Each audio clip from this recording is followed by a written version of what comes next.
Good afternoon. Welcome to the Television Beyond Without Boundaries panel, formerly known as Television 2.0. I had a big discussion with the organizers, and I told them that you can't say 2.0 anymore. It's so 2007. So here we are. I always like to start this off with a Chinese proverb from Robert Kennedy's speech where he suggested that somebody in China mentioned, may you live in interesting times. I believe that in our industry, we are living in interesting times.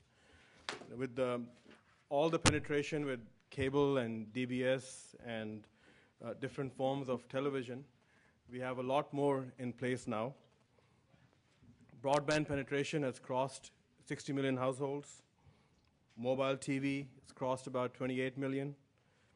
HD television is beyond 23 million households. IPTV is adding to the mix. So from my perspective, I see this as two parallel universes developing with their own business models, their own dynamics. On one hand, television is getting smaller, it's getting portable, and the whole concept of TV anywhere is prevailing. On the other hand, television is getting bigger, it's getting crisper with the deep penetration of HD. In the old days, they used to say content is king. Some still believe that. I believe experience is king, and there's a time and a place for different experiences. There's different type of content related to each experience, and then there's the whole business model discussion. To talk about that, we have an illustrious panel who represent different sides of the entire television ecosystem. We have Sean Carey, who's Senior Executive Vice President at Sony Pictures Television, head of their digital initiatives. Sandy Wax runs one of my favorite TV networks, PBS Kids Sprout. Patricia Gottesman is a veteran from Cablevision, responsible for launching really innovative services for them. And Herb Scanlon is, I guess, one of the legends in the industry, formerly from Viacom, MTV, now doing his own startup around broadband television. And hopefully at some point we'll have Sam Howe from Time Warner Cable join us, unless he's gone to the other discussion in the other room, but let's see. My name is Shahid Khan. I'm a consultant by training, and my job is to help my friends here get stuff done. And interestingly, most of the people here are my friends and clients, so it's an honor to be here with them. The way I'd like to start this is, if we can start off with a couple of minutes introduction, your backgrounds, and where do you fit into the value chain. Then we'll have some questions specific to your backgrounds, and then we'll open it up for a panel discussion, for Q&A from the audience. Sean? I guess this is on. Yeah, as Shahid said at the outset, my name is Sean Carey. I'm Senior Executive Vice President for Sony Pictures Television, and responsible primarily for everything we're doing in the digital space. Sony Pictures Television is a leading independent producer of television programming for all outlets, for all genres. We have over 25 shows on the air, and in every form and on every network. So on the traditional side of the business, we're a unaffiliated but large producer of television content.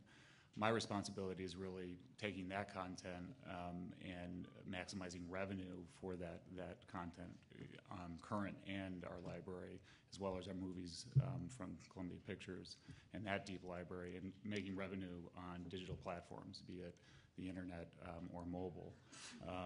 And separate and apart from that, I said we're unaffiliated in the traditional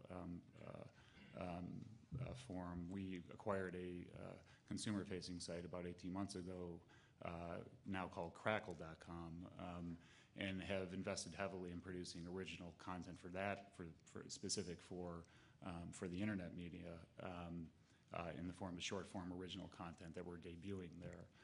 As well as continuing to look for ways to exploit our movies and television shows on that platform as well. So that's my purview.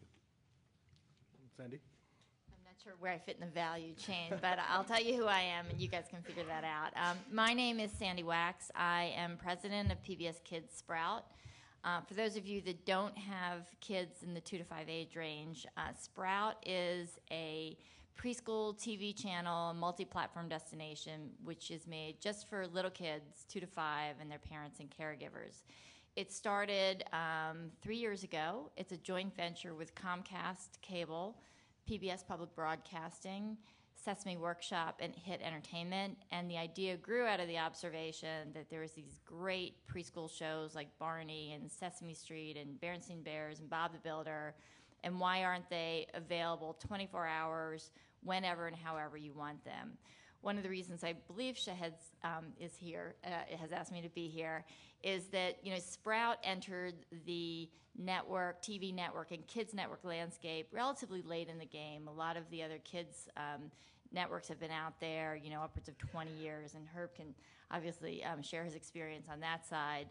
So coming into the game new, we had to kind of rethink what it meant to be a content provider, a content aggregator, and what it means to be multi-platform. We didn't have a business we were trying to protect, so we actually launched as a video-on-demand service.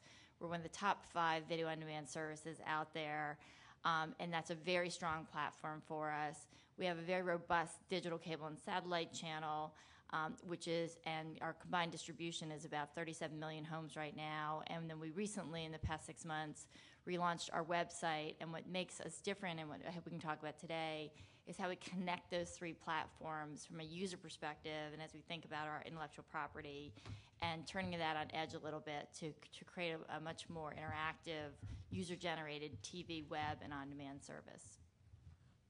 Thanks, Sandy. Sam, thanks for joining us. I thought you'd gone to the other panel. It's because I'm a marketer. Time doesn't matter. Well, you missed my glorious introductions. He said nice things about you. Great. Patricia? Surely. I am Patricia Gottesman, Executive Vice President of Digital Marketing and Commerce for Cablevision Systems Corporation. And I'm responsible for the development of new products inside of the digital environment that will leverage our customer relationships and also the facilities that we have built inside of our platform and extend that platform beyond the businesses that we are in today. Cablevision has been focused on the digital space for a long time. We currently have a digital penetration in the New York market of in excess of 80%.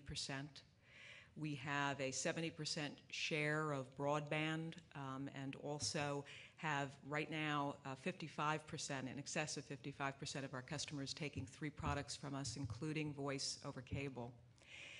Our focus on the development of new products for our customers and the quality of the customer relationship, both in terms of products and services, has earned us an ability to focus again, we think, on new media forms, and particularly on how to advance advertising and potentially commerce in our ongoing conversation with our customers.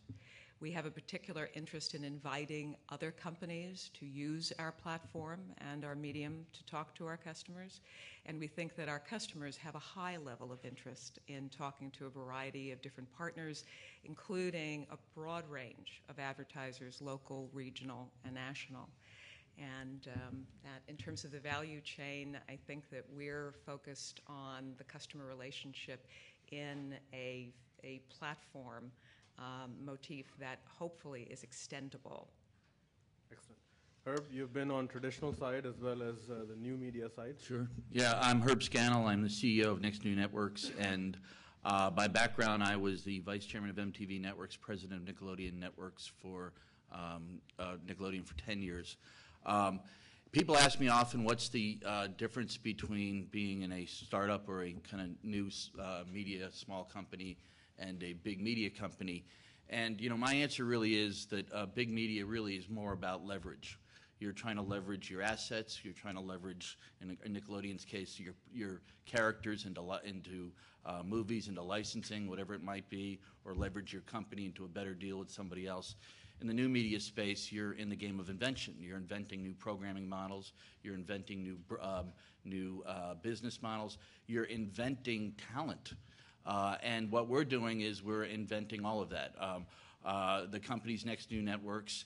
And the way to think about it is basically when we came together, and there's a team of us, some from new media, some from traditional media, we thought about what was the audience opportunity on the internet.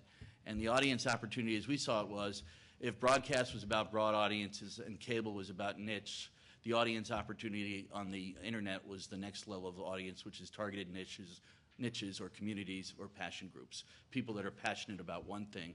And behind those big numbers of MySpace and YouTube are these communities that have formed. So we wanted to create a company of some scale. We had an ambition, and we have an ambition, to create 100 verticals around people's passions. And thus far, we've launched over a dozen different of our micro networks. They range from political satire to people making their own fashion to adult animation.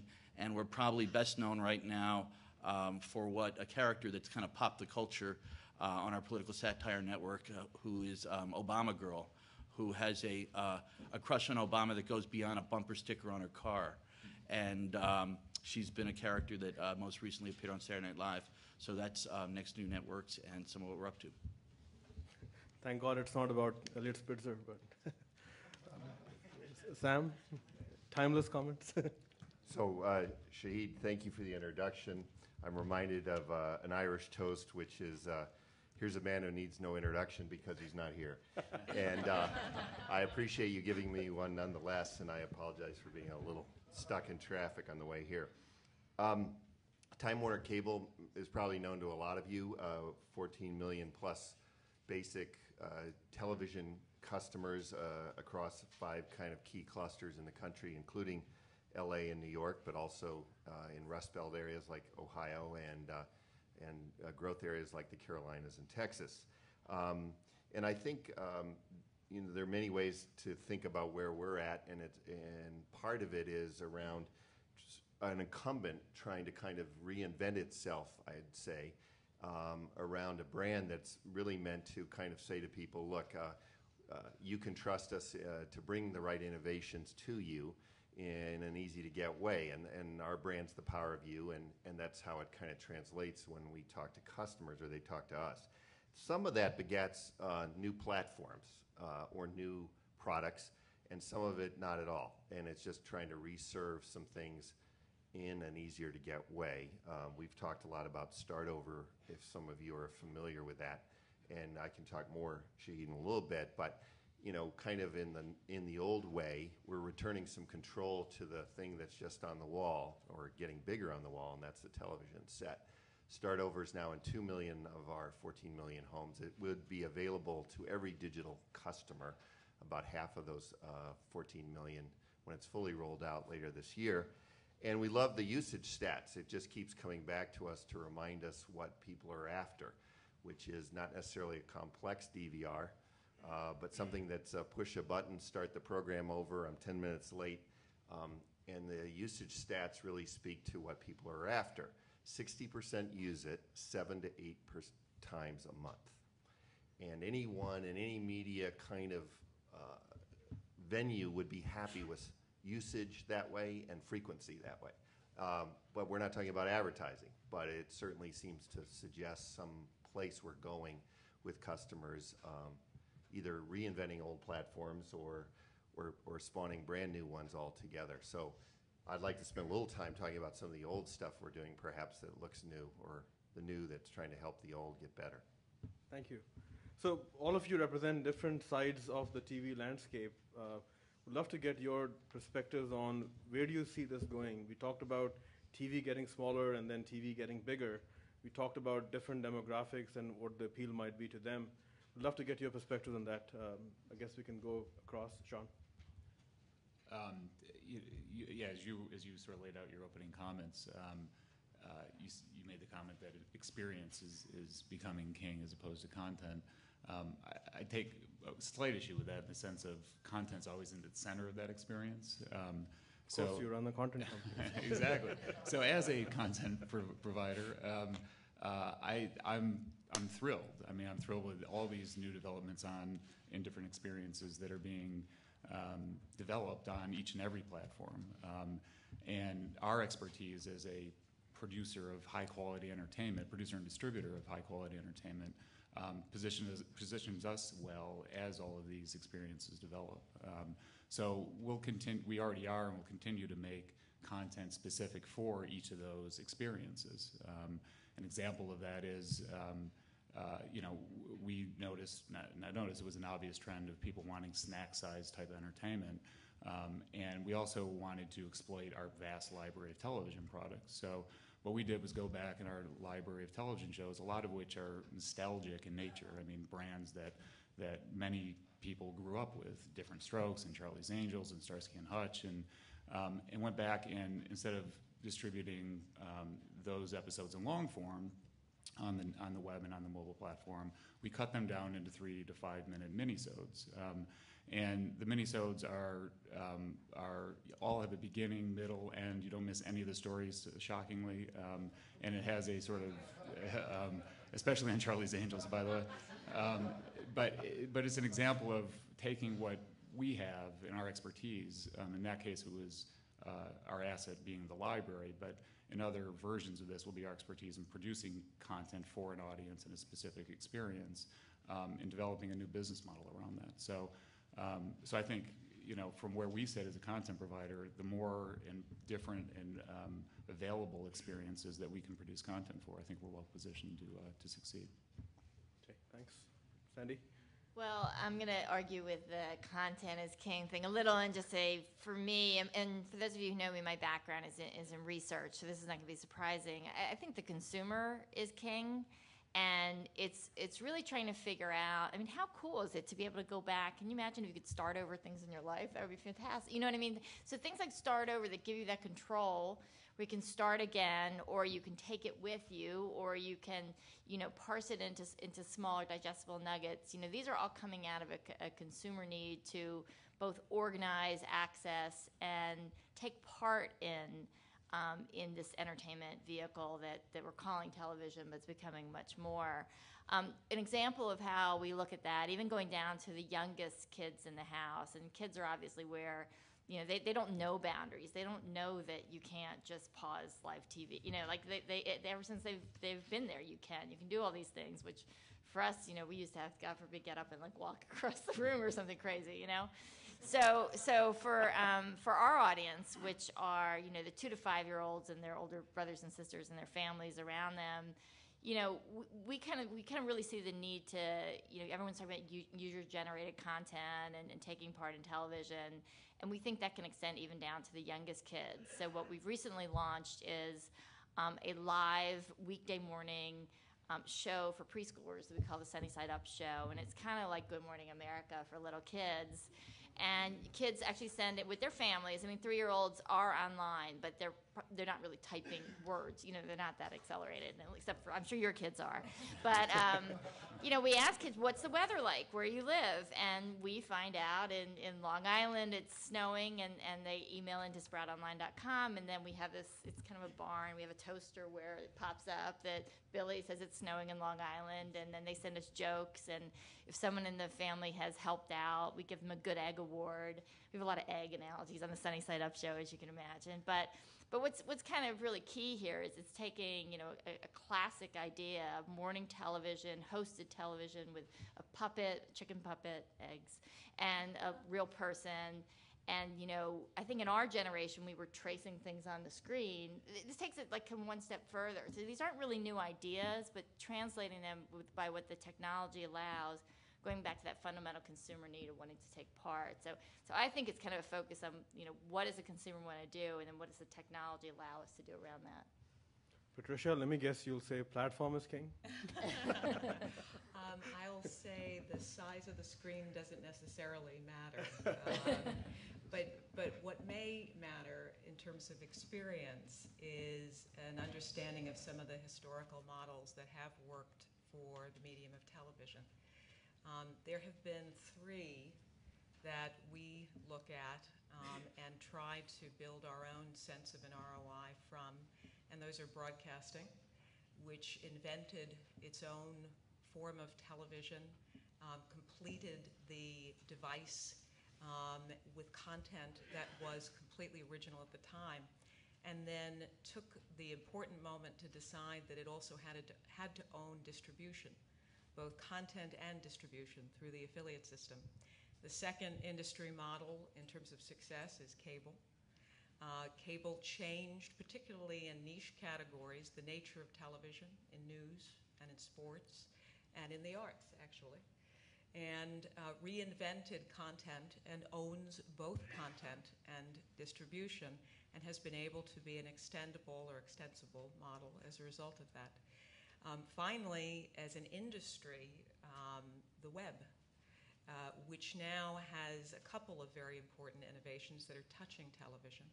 One of them is search, and its extendability into the television environment, I think, is beginning to become clear. And in addition, user-generated content provides video entertainment that seeks its own device. And where that will go perhaps will depend upon how the ownership structure, as well as content creation and distribution mechanisms, are linked. Thank you. Herb? Well, I guess three themes come to mind for me. One is new generation of filmmakers and talent. Second theme would be new business models, and third is the audiences are don't ignore your audiences. So on the new generation of filmmakers, there is a generation coming of age that has a toolkit that we haven't seen in entertainment before. They write, they produce, they direct, they can act, and they market, and they do it all. And that's unique talent, and they're going to probably mark entertainment going forward because they have such a kind of an ability to create, and they're creating necessarily, right now outside the system in the video world of the internet. We're, in many ways, looking to kind of harness that talent, bring them into a company, and focus them on the creation of content on our networks. Second thing is about business models. We think that the business model that's going to come out of this space is going to be, and I think Sean and I talked a little bit about it, an online video syndication model. It will be a vibrant business model. Right now you can buy banners, and video is still kind of finding its place. But our content right now is what we call super distributed. It's on 18 to 25 different platforms. We go to where the audiences are, and the idea would be to aggregate those audiences, put a bow on them, sell them to advertisers in some way. And so the model of syndication, I believe, and I think others do, CBS certainly is starting to move in that direction, Sony has done it, is a model that I think will come to the space. It worked in TV, it should work here. People are used to revenue sharing, which is a fundamental of the business. And then the third thing is about the audiences, which is, the interesting thing for me about coming into this space was I came from a company that was a very audience-focused company. And we did a lot of focus groups, and in the kids space specifically, there's always a talk about getting in touch with the kid inside you, but most of the people making the programming for kids were in their 30s or 40s, and they were far removed from being a kid, so it was kind of a romanticized sense of what they knew about being a kid. So we did all these focus groups, and we oftentimes did focus groups in which you sat behind a mirror, and you'd listen to kids talk, and then you'd interpret that into your programming. Well, the truth about the internet now is there's no mirror. I mean, when you put something up, you've got comments right there. The audience is telling you exactly how they feel about things. And if you're not engaging your audience and listening to your audience, then you're underplaying what this medium does very well. And for us, audiences are the catalyst for programming. Audiences are cultivated. Audiences are people that are coming into the fold that you want to kind of develop a loyalty. It's a new kind of brand loyalty. You develop subscribership and things like that. So my sense is you've got an audience kind of paradigm that's new to this medium, and it's an audience paradigm that you would be foolish not to take advantage of. Great. Sam? Well, I'd probably say, forgetting platforms, et cetera, for a moment, it is about experience. Content enables that. Functionality does. Engagement is probably where we're all trying to kind of surround from whatever point of view. And, as a cable operator worries about how many customers we have today versus tomorrow, I'm thinking more as almost a utility aspect of this. So how do people get more utility out of the things they have from us? And, a couple scale factors are really important to think about. I mean, at our company, HD is quite close to being 50% of our current digital subs have an HD source from us. Okay, they're getting HD signal. And we think there's a good 10, 15 percentage points more who have an HD set and forgot to get the signal from us, right? So there's an opportunity, but HD is becoming kind of the next digital in a certain way. It's got a halo, it's got an aura to it. The DVR population's about 42%, and growing still growing strongly.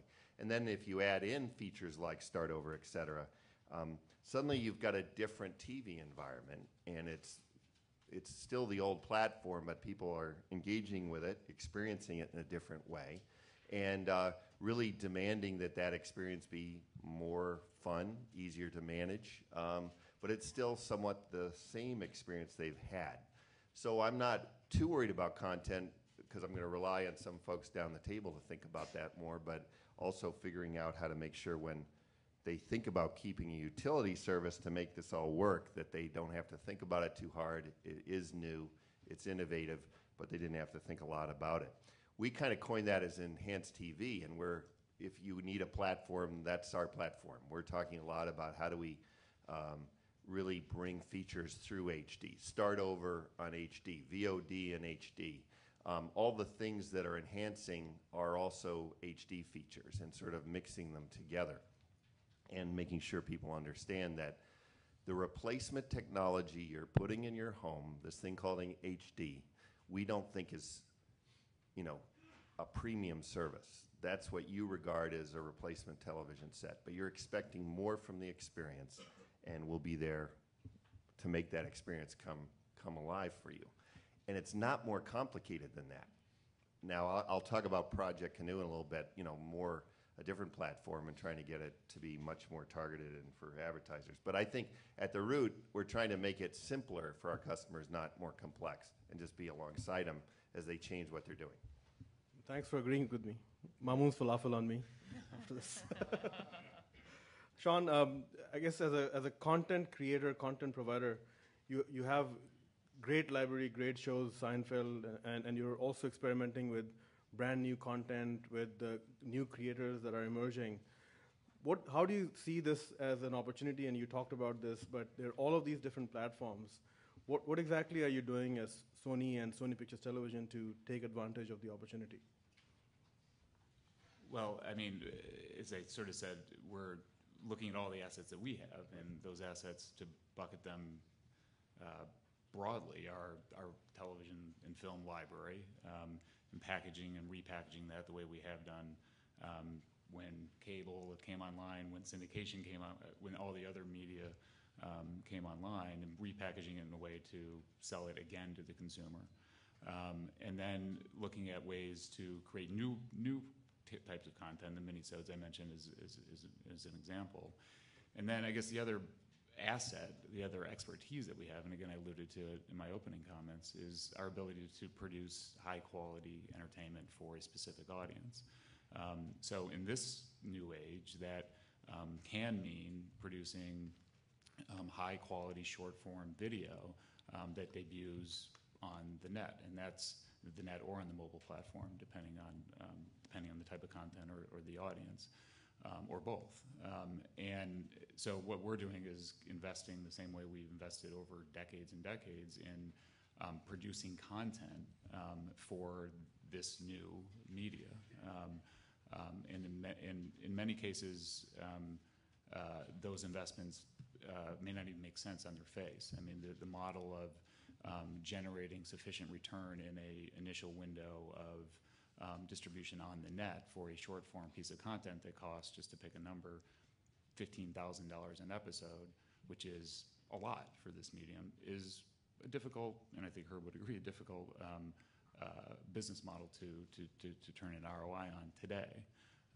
But what we're doing is looking at this medium as a first window, and then enabling our distribution of content, the distribution that's been built off of our movies and television library, and distribution of those over time. So looking at alternative ways, ancillary ways to drive revenue off of those initial investments, and that could take the form of DVDs or international distribution of that same content, or repackaging the format for different outlets around the world. So I guess we're looking at investing in short form media, short form production at a different quality level that you've experienced than historically people have witnessed in elevating the quality and taking advantage of the other assets that we have at our disposal.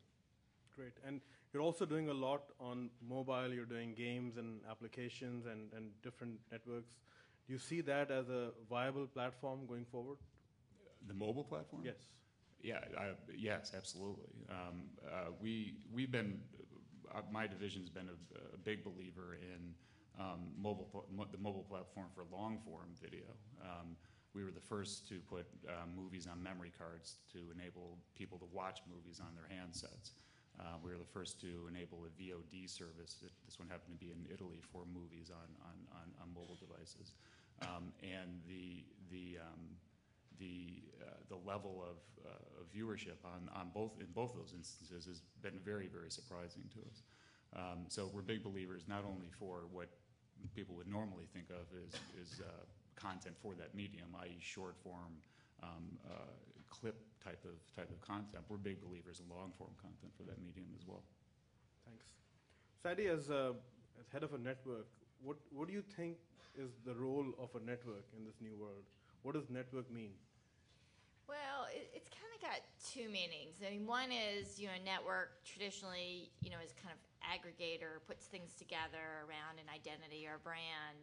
But networks these days, to be successful, do need to build a strong brand, and then creating your own content is a key part of that. So I think the two roles of both aggregating as well as content creation are an important aspect to do what's really important, which is to build a brand. And a brand, of course, is a very overused word, but a brand is really a set of expectations. It's the relationship that you have with something that if I'm coming to Sprout, it's gonna have this type of content presented in this type of way. I really liked what Herb was talking about earlier about kind of leverage versus invention, and we're more on the invention mode because we are the new guys, we're the little guys. And we've flipped some things on angle. For example, people traditionally think of mobile devices having like the real short form content and the big TV having the long form. Well, we actually realized that 3 and 4-year-olds don't really have 30-minute attention spans. So why are all these kids shows 30 minutes long? And so we turned it on angle. We deconstructed the shows to their 5-10-minute stories, and then packaged them up into our morning block that we talked about, our afternoon block, and the Goodnight Show, but made it so that the linear traditional television experience was digestible around a common theme. Within that, we're creating original content, and then on demand is a rich place for I really need to see Thomas over and over and over and over again. Your 4-year-old boy tells you. Then you go on demand and you can saturate. So we kind of flipped it a little bit. From the original content side, the tastes of our audience match well with our budgets. In other words, they like short form, and we can afford to do short form. You're encouraging ADD. That's what they said about Sesame Street. When Sesame Street came on almost 40 years ago, I think you need to respond to the receptivity of your audience. But well, the interesting thing is the kids say, "Oh, please, can I watch one more show?" And parents are happy because it's only 5 or 10 minutes, but then they end up staying for 2 hours. So of course, we encourage them to go outside. But on the original content side, we are producing more short form, but we're thinking about each piece of intellectual property as it relates to our 3 platforms of linear television, on demand, and online. So, for example, one of our initiatives is around healthy eating and healthy lifestyles. A lot of talk about childhood obesity. So it's a real concern today. So for us, how do we make that fun and digestible to little kids? So we pose the question, what would Elmo do if he wanted a snack? Or what would Bob the Builder do if he was working hard all day? So we created animated shorts where they go to Sprout Diner, they sing a song, Brussels sprouts, the dad, alfalfa sprout, bean sprout. We really get into the, So you don't bring Big Bird to the picture for that? No, well, Big Bird, I think Big Bird's working on his recipe. So we create these animated shorts that live on air, and then we say, if you want more, we drive to On Demand, where we have a live action cooking segment of real families making Bob's Very Delicious Shake. You then go online, you can print out the recipe, you can submit your recipe, which will then feature into a short, which will go back through.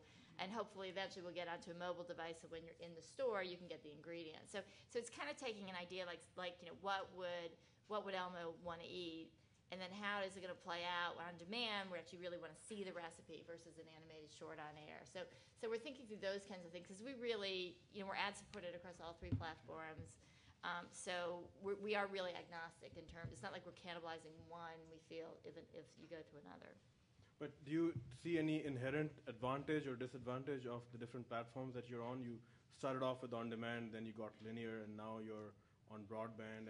Well, we always intended to do all 3, so that was good, because it could help us as we thought about what's going to be different about each and why does a consumer need all 3. And we have really interesting data that shows that if you have both the linear service and the on-demand service, your on-demand usage is actually higher than if you only have on-demand. So in other words, people are moving back and forth, and they're supporting each other, and you're having multiple Sprout experiences. But we do a lot of focus groups. We talk to a lot of moms, and we watch kids watch. And we really think on-demand is literally that. It's very purposeful. It's repeat viewing over and over again. That's why we're getting 17 million views a month. Where the linear television is still for kids. It's still home-based, and where they start on the younger side in particular. Older, I think it's starting to shift to the web. But the 80% say that have a pattern say, I go to the Sprout regular channel, I see what's on, what's happening today, what's going on, and then after I saw an episode of Thomas, I need to watch more, so I go to on demand, and then I want to play and print out coloring pages, and I go online. So we're kind of seeing how they move across the platforms. So telescoping would work really well in that. Yes, as long as it's parent-directed. We only take parent-directed advertising, yes. Patricia, I guess, as one of the leaders of, one of the more progressive cable companies, do you see cable having an inherent competitive advantage compared to over-the-top services like Hulu and iTunes? Yes, not surprisingly. But a competitive advantage that is akin to again, all different forms that have had great returns because of the combination of, just picking up on Sandy, what you're saying, and what you said earlier, on both invention and leverage. In a way, invention is leverage, because in order to create new products, you are relying on the examples of others, and you are relying on what works. And if the customer is really driving the decision-making apparatus inside your industry, and I think that defines the competitive advantage pretty well, you are leveraging the past, and you are relying on different forms to be able to bring your customers very broadly, just as you described, Sandy, what it is that they want. But at the same time, if you are not creating something new, your ability to continue to deliver those returns is going to be very limited. So we've seen things like that Sam mentioned, Start Over, and so all of these in my mind are features. Do you see a fundamental shift towards completely new services on the TV platform? Absolutely. And the before you mentioned new media forms on the web, Hulu is an example, big day for Hulu. These are distribution mechanisms, just the same way that what we can do with the television, especially inside of a cable plant, which is quite advanced, are features. But to think of them as content creation as opposed to distribution, they have to be providing something that is original. And that process of origination is something that winning industries can always produce. Again, broadcast, cable, the web, and we'll see where the next form, user-generated content that may transcend all of these, will go. So you see that happening on the TV platform, and additional business models, perhaps, commerce, and we already talked about advanced advertising and all that. Absolutely, and in terms of the advertising and commerce implications, the ultimate opportunity for advertisers to be in an active dialogue with customers exists across all of these platforms. But the company that can invent on the basis of that ability and can leverage its distribution platform will have a return and will be able to pay for tomorrow's lunch. Thanks. So Herb, your networks are essentially what I define as over the top on broadband, and it's a constantly evolving landscape where you have all these new people emerging as gatekeepers. So what do you see as the future of over-the-top network or broadband content?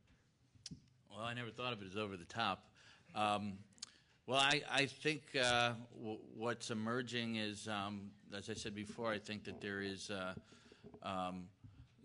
a generation that's starting to change some of their behavior.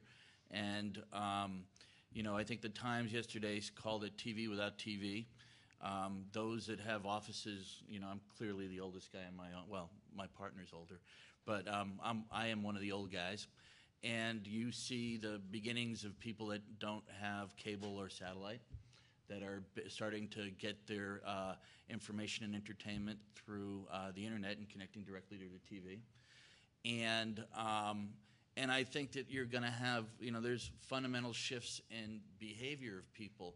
When I was in cable, I remember early on Nickelodeon in 1995 beat a broadcast network apples to apples in ratings on Saturday morning.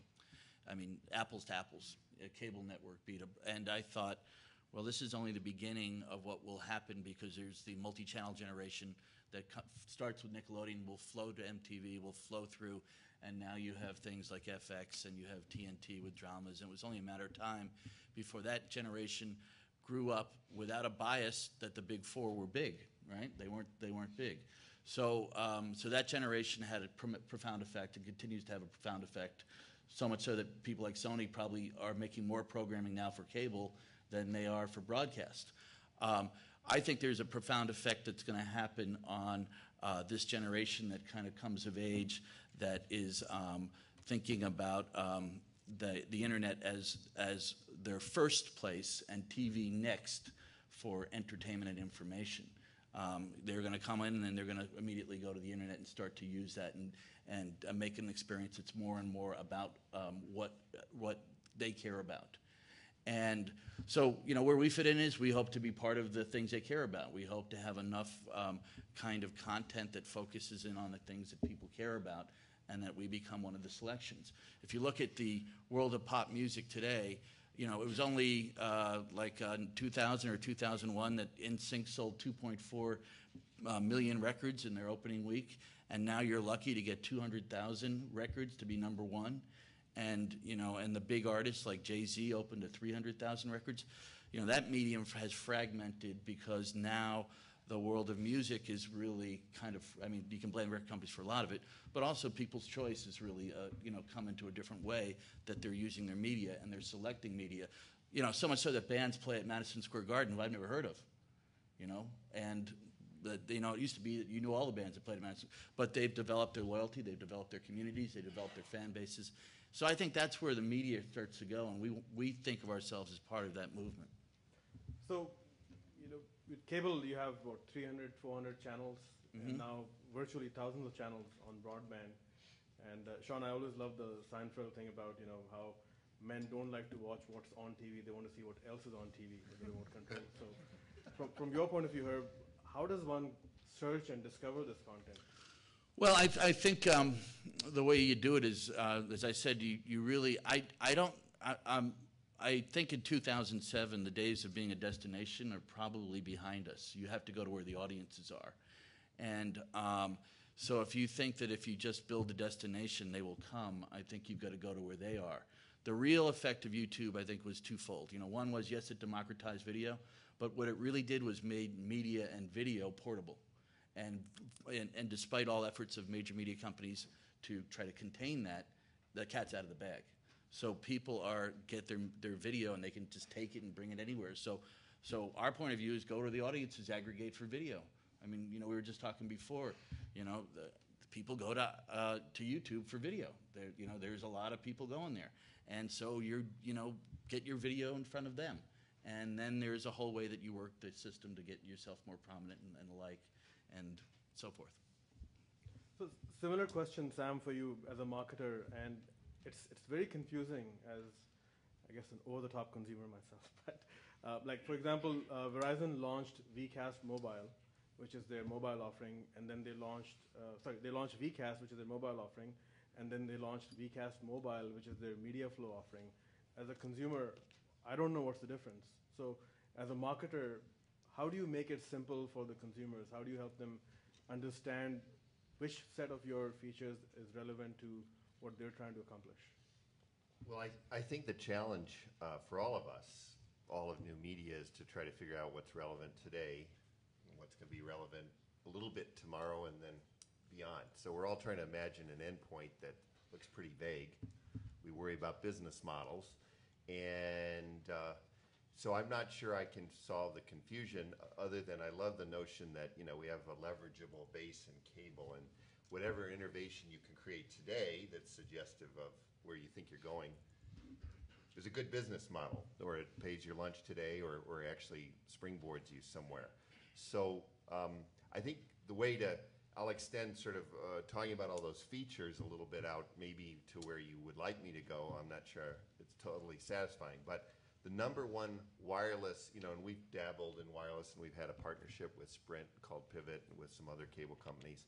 And, it's not the whole experience hasn't been wonderful. It's not because somehow wireless as a platform isn't viable. It's only that we thought we could be an entrant, the fourth or fifth entrant, and capture the old model while trying to do something with a new one. So, okay, back to the point a little bit. What's the number one feature that we tested? And, we had lots of referred knowledge about what would be that best thing. And it doesn't sound so great, but I think you, on your daily life, would say you would agree. The number one that came up is remote programming of your DVR.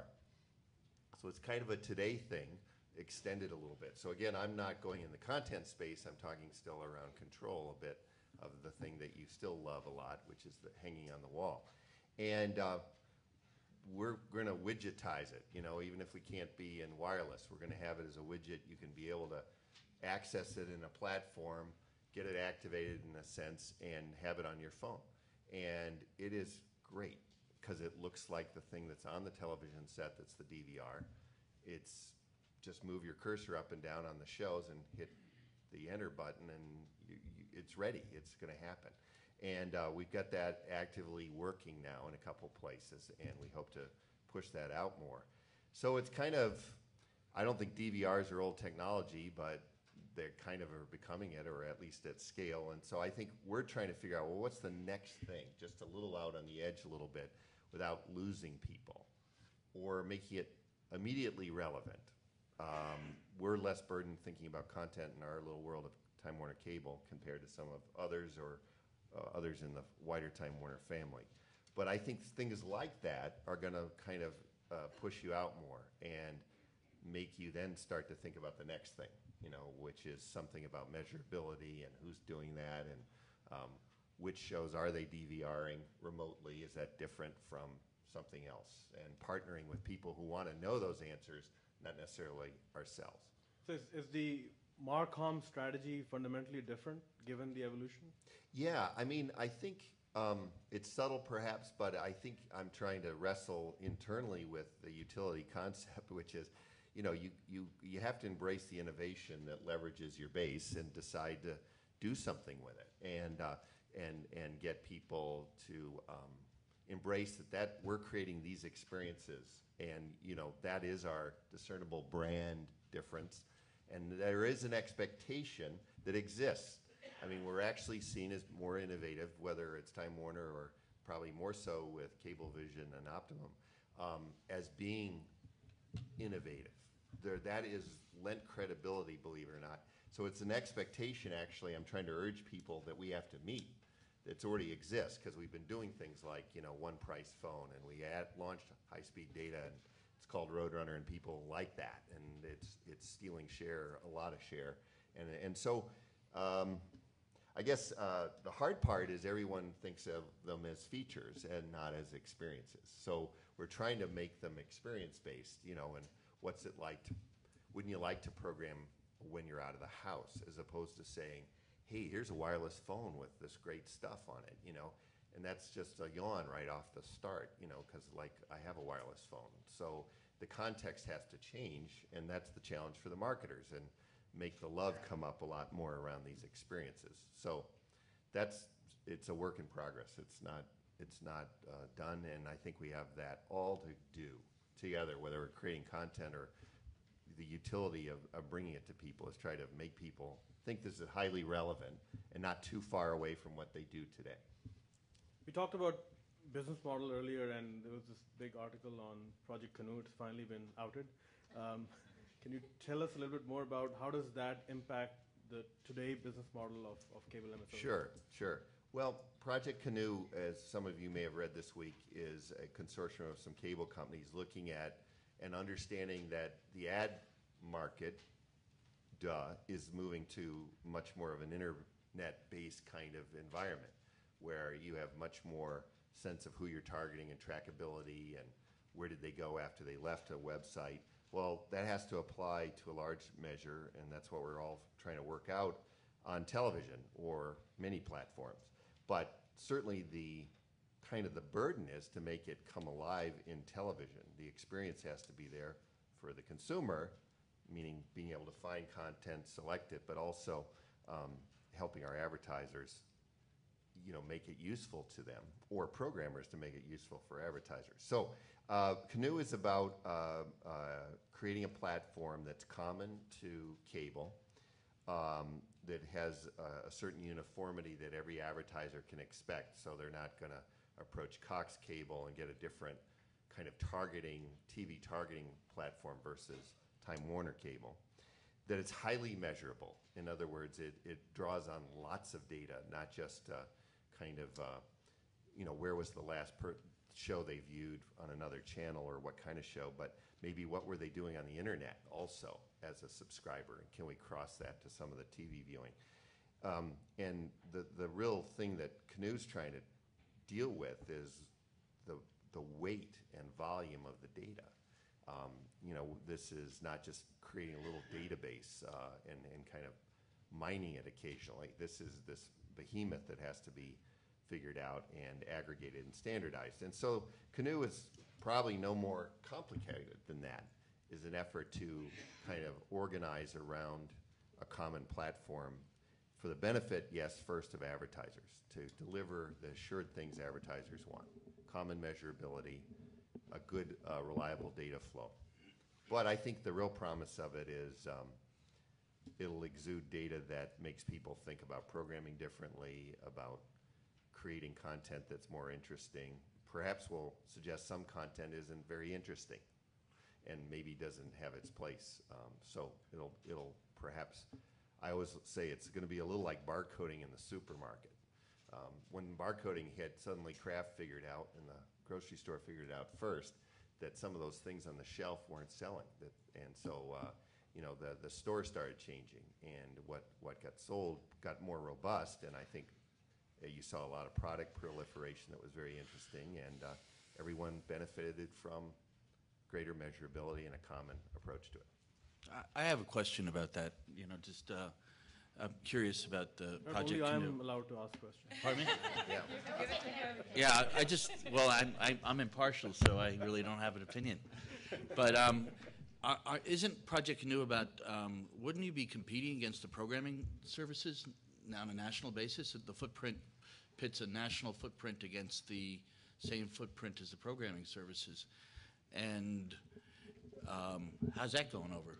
Yeah, I think like all new things, people look, and I'm not suggesting you're the only one, look for where's the downside in this? And I sort of suggested it with the barcoding and Kraft example, even the negative side of it. But I think what it's trying to do is create a place that, hey, we know more information, just like we do on the web.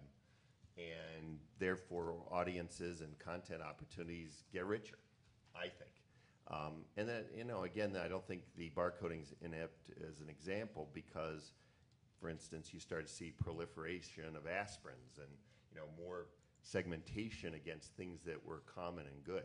And I think we anyway think that it's not about us trying to compete on content, but make it much more clear what people want.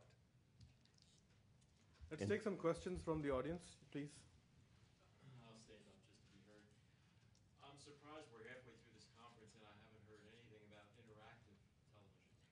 The use of remote controls, cell phone, text messaging, etc., to give the audience a chance to respond to all this programming you're talking about. I will tell you, we produce a business television program out of Washington, D.C., and we're going to be the first to announce next month that we're going to be truly interactive with our audience. We're going to be able to monitor not only their reaction to various questions we ask, but track them and build a community from it. So in 6 months' time, I hope to share the results with all of you. Anyone? And maybe you'll be on the panel. Patricia, do you want to comment? Sure.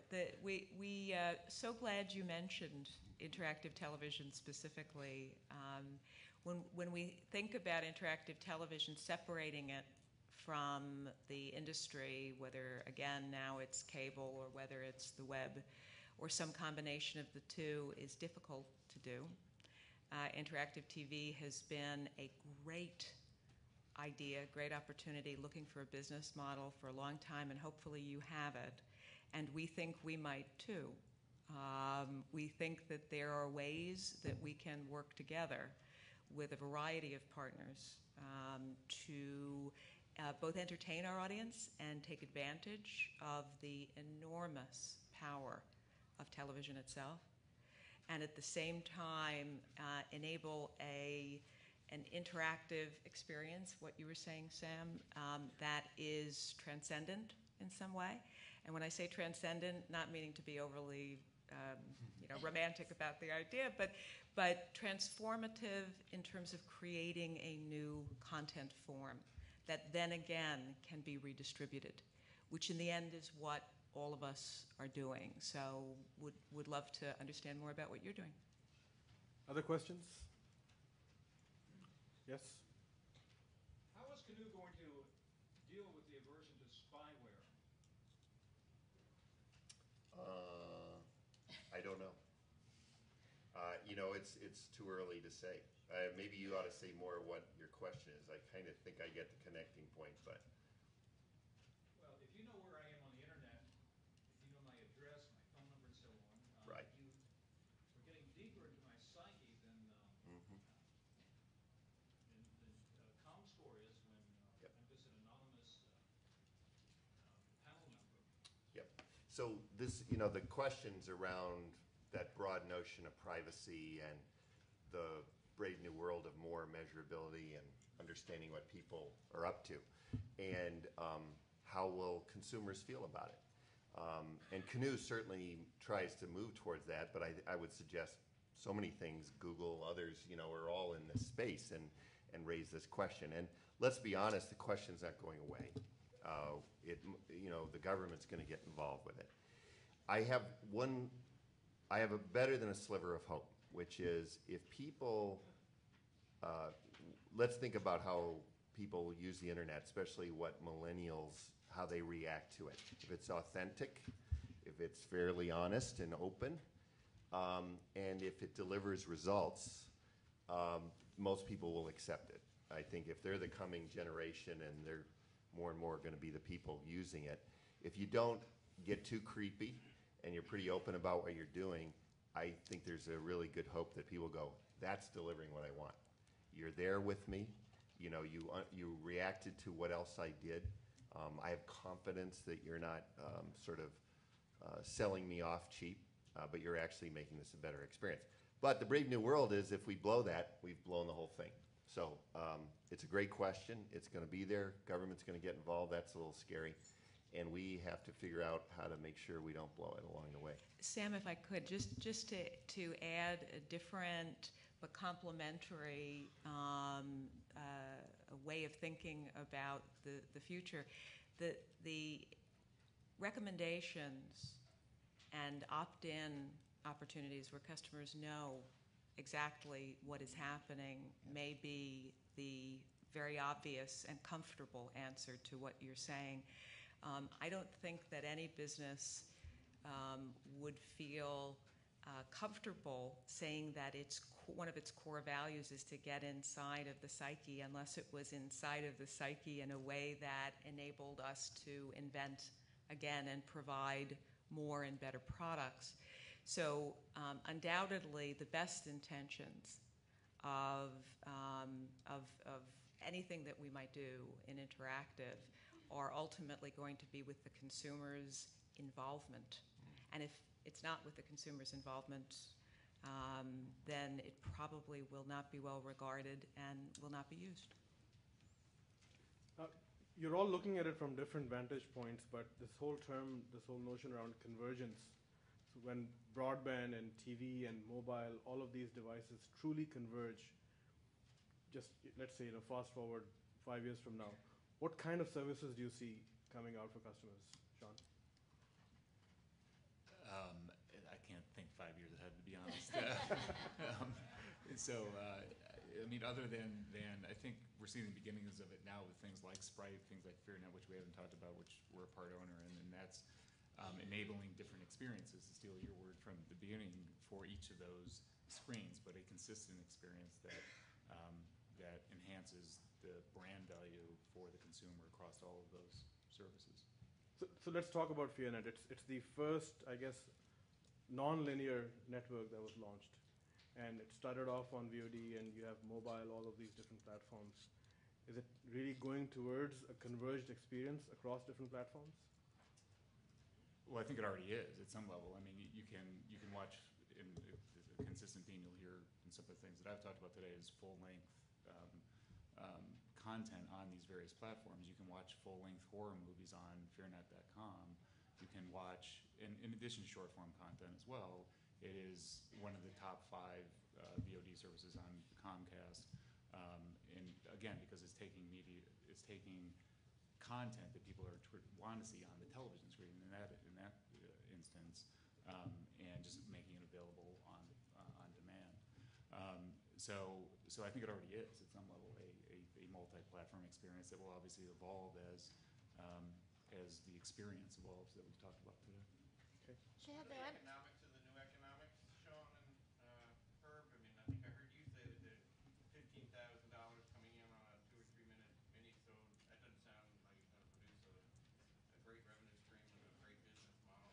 Can you talk about what will really break even and what the production costs are? Well, every new medium starts with a different kind of cost structure. So it's a low-cost structure. I mean, it is hundreds of dollars a minute from our point of view is what it costs to make video. Sean may have a different point of view, but that's the way to work. Think about cable television did game shows, because game shows altogether cost someplace between $10,000 and $20,000 before they got into series and all sorts of other stuff. So every medium starts with some kind of a lower cost programming form, and that's our perspective. Yeah, my comment earlier was to exaggerate the point, really, to say that there's one of the things that I'm very focused on is elevating the quality of content that we're producing for this medium, but not at the expense of losing a tremendous amount of money. So one of the ways that we've explored is a concept elevating that quality takes advantage of the assets that I was referring to earlier, our distribution apparatus and so forth. It shouldn't come as a shock to most people in this room that every film that the film industry releases in its theatrical window loses money. But there is a business model, at least in conceptual form, that you can replace that type of model with a first window on the internet and elevate the quality to the point where people will buy a DVD on it, people will watch it on television, they made it perhaps a repackaged form in a windowed version later on. So that was my point. Yeah, and I think it's a fallacy to think that the solution to making more quality is just about more money. I think it's about thinking about the medium, thinking about how the audience works in the medium, thinking about what the audience likes to do on the medium. And if you even think to the music video medium when it first started, right? There was Michael Jackson spent $2 million on Thriller. Tone Loc, if you remember Wild Thing, cost $5,000. Right. They were both #1 hits. It happens that way.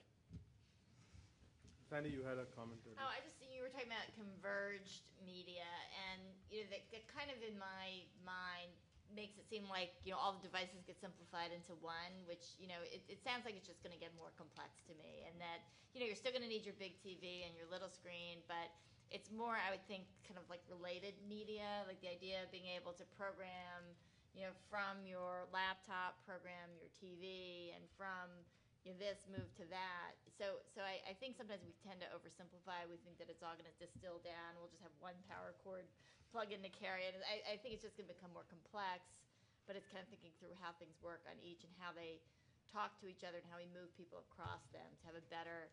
That's why I think brand is really important, or identity. That it's the challenge of the consumer is how do you find things, how do you sort things? It's not intuitive, and whoever solves that or moves that forward is going to have great.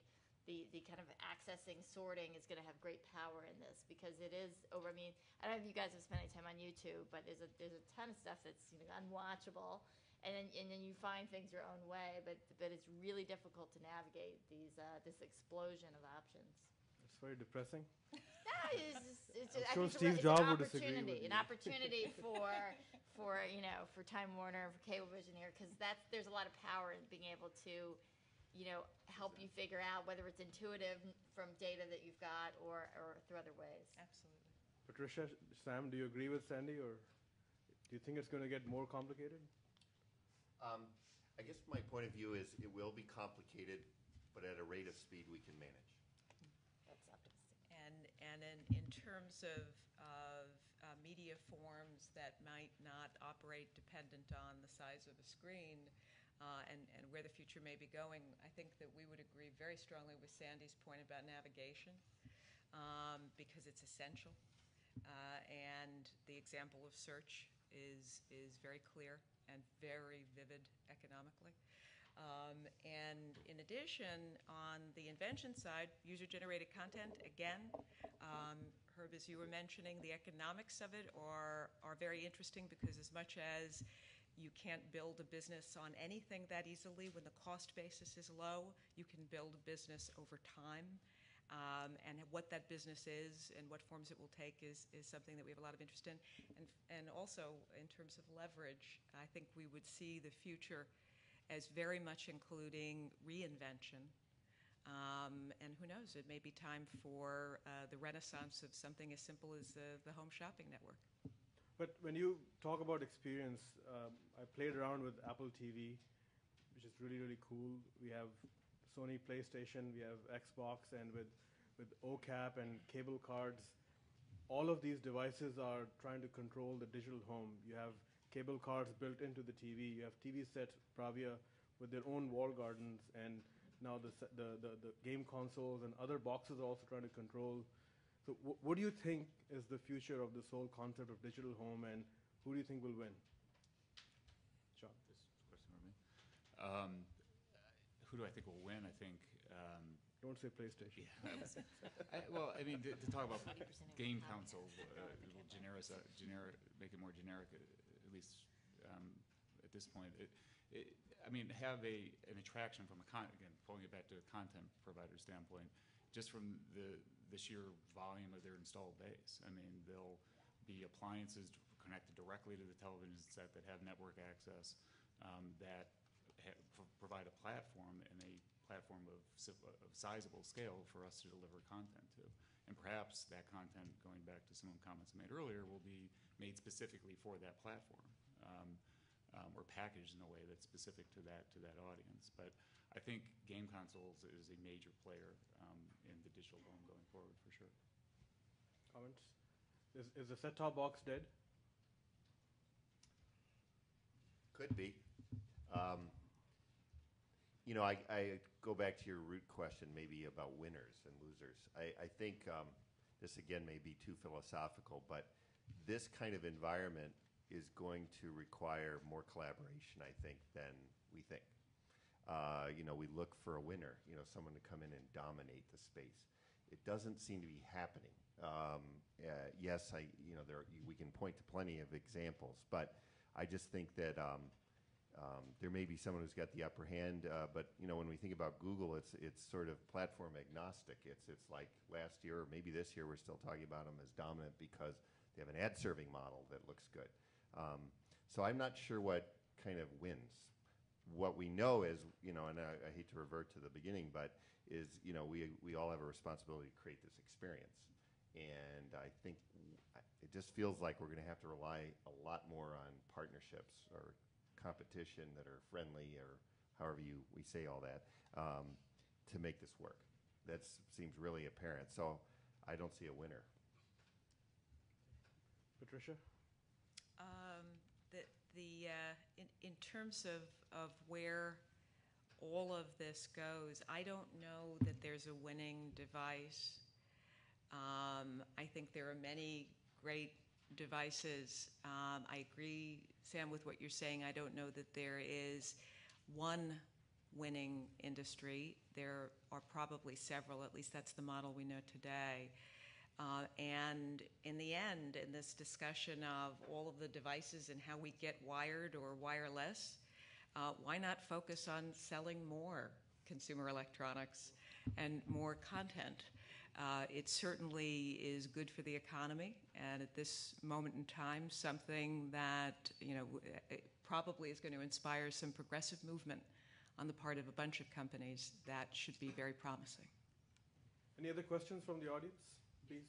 Simon Applebaum from Tomorrow Will Be Televised. It's a radio show about television on NowLive.com. Sean, a question for you. I don't know how much, I came in late, so I don't know how much video on demand has been talked about. But certainly the medium has grown and become a mass medium. There's a lot of original content, broadcast television shows are now running. But one genre of programming that has not run yet is syndication shows. How close are we today that Patricia's system and Sam's systems can run Wheel of Fortune or Jeopardy or other shows from syndicators like yourselves the same day that they run on a broadcast station, or the same night that they run on a broadcast station? And just so I understand your question, running on a VOD platform the same day that's brought. Same day, same night, next day. I think that's on the very near term horizon. I mean, there's no reason why. I mean, we as an industry sell episodes, put episodes up on demand on iTunes and other digital platforms. There's no reason why we wouldn't put that up on a VOD platform as well, as long as the audience is there and we're monetizing it. There's a pathway to revenue there. So I just want to make sure I understood your question. But Yeah.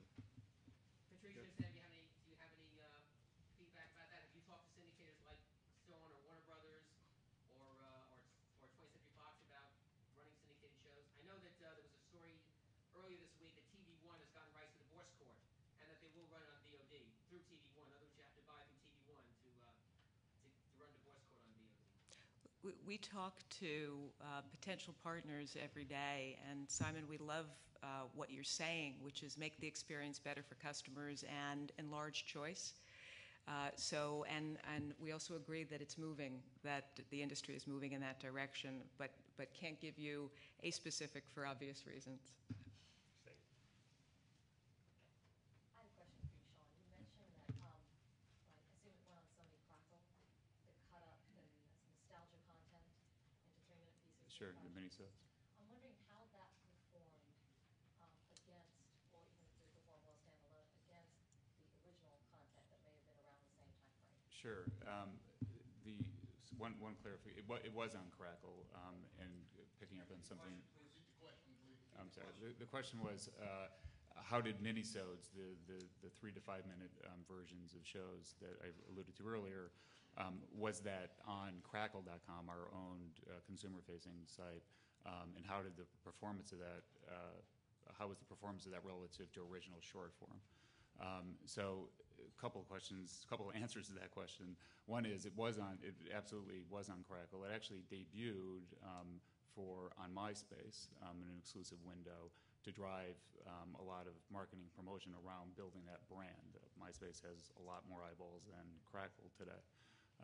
And then picking up on something Herb alluded to earlier, in that case, and in the case with all our premium content, candidly, we're employing a super distribution model. So it from that exclusive window to build, after it built some brand awareness and promotion on MySpace, it was distributed on Crackle and many, many other places, including YouTube subsequent to that. So across that network, we're now generating nearly 2 million views a month across the whole network of of that distribution network. On Crackle specifically, it was in its initial window we had a unique sponsorship, which in this case drove a lot of viewership in the first month or two, a sponsorship with Pepsi that had Miniso branding on about 500 million cans in the marketplace. But anyway, so the performance in that initial window for Miniso's on Crackle outperformed anything we had original, in part because of the power of that promotion. Well, last question, and then I guess the panelists will be here.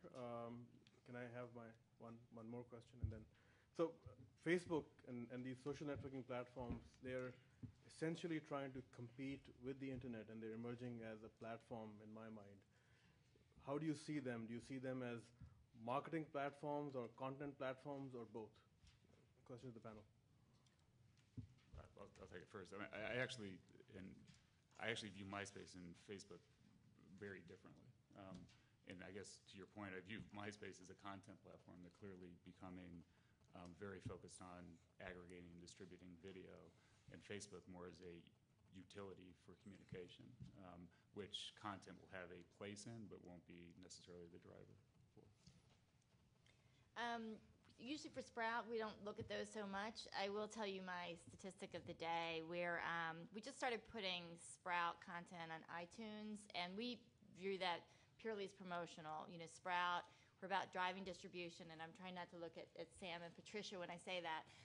But, you know, really by getting the word out, word of mouth is our most effective marketing vehicle. So today, if you look at iTunes, at the top kids and family podcasts, Goodnight Show, which is a Sprout show, is number 1, ahead of iCarly, Drake and Josh, Radio Disney, and Let's Go Show, which is a Sprout show, is number 5. Mr. Mailman, number 7, and Birthday Parties, which is a Sprout, I think, is number 11. So we started putting our content on iTunes to just get the word out and do more viral. So we see all of these, communities on the web and mechanisms on the web as a way to really just drive promotions for us. Building on Sandy, the point you make about community, I think that is a very fair definition of what MySpace and Facebook do have in common and what makes them new. The creation of a community experience is something that is unique inside of these types of platforms, and it is something that clearly people are interested in and are drawn to. And so it is something that I think that we all need to leverage and think about more as we reinvent inside of our businesses. You know, I agree with Sean in what he was saying about the two, Facebook and MySpace. We had 100 million video views last year, and the past 3 months we went from 28 to 25 to 33 million. So everybody's a friend to us. All your friendsters. That's good. Well, I think a little bit, and maybe leave it with a question or a thought, is will social networking, and not distinguishing those two, sort of get replaced, by better measurement, better serving without you having to do anything? We're all asking, is social networking some sort of phenomenon? And so is it to deliver content? Is it to create a meeting spot? Or will all those things be irrelevant eventually, and it just kind of finds its way to you based on your opting in to a better delivery system, which knows you better than you need to tell anyone about? And that's scary, or that's a future that we all ought to think is going to come about. Thank you very much. Please give them a big hand. Nice to meet you, too. Nice to meet you. Yeah.